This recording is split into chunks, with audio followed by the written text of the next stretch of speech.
তীব্র গরমে মানুষ যখন অতিষ্ঠ হয়ে পড়েছে তখন রাত্রে একটু বের হওয়ার উদ্দেশ্যে নিজেদেরকে একটু স্বস্তির করার জন্য রাতে আমরা বের হয়েছিলাম সব হুজুর মিলে।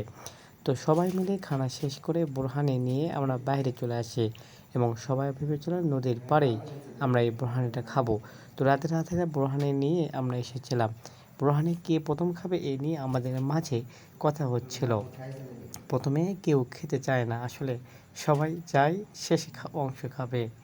ঠিক তাদের মধ্যেও তাই হয়েছিল। তো কে কয়বার নিবে এটা নিয়েও দ্বন্দ্ব হয়েছিল। তো হুজুর হাসি মুখেই সব কিছু গ্রহণ করে নিল।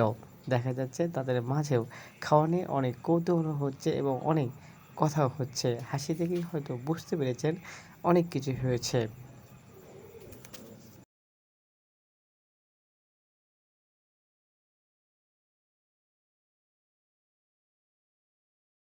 বাতাস থাকবে দাঁড়াইলে বন্ধা দেবে।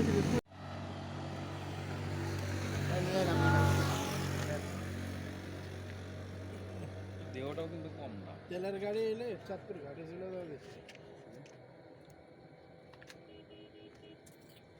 ধরলাম ধরে আমরা আমাকে ঢাকা হলাম ঢাকে ইচ্ছা করে রাতের বেলার অভ্যাস আছে তো ওই জন্য ঝাঁকাঝাঁকি করতে ভালোবাসে। আমি খাবো, দেখতে পাচ্ছেন দাদা আমার দাগ রয়েছে কিন্তু এইটা ঢাল দিতে কোন দিক দিয়ে দেখা ঢালার আর দেখা পায় না। এই প্রথম ভাই। এই প্রথম অনেক মজা লাগতেছে। আপনার একটা আসে বেশি গেলে ভাই মেলা খাইছি ভাই। দিবার খাইছেন না? এটা অন্যায়, এটা জুলুম। আর জুলমা তুই আমাকে বললেন না।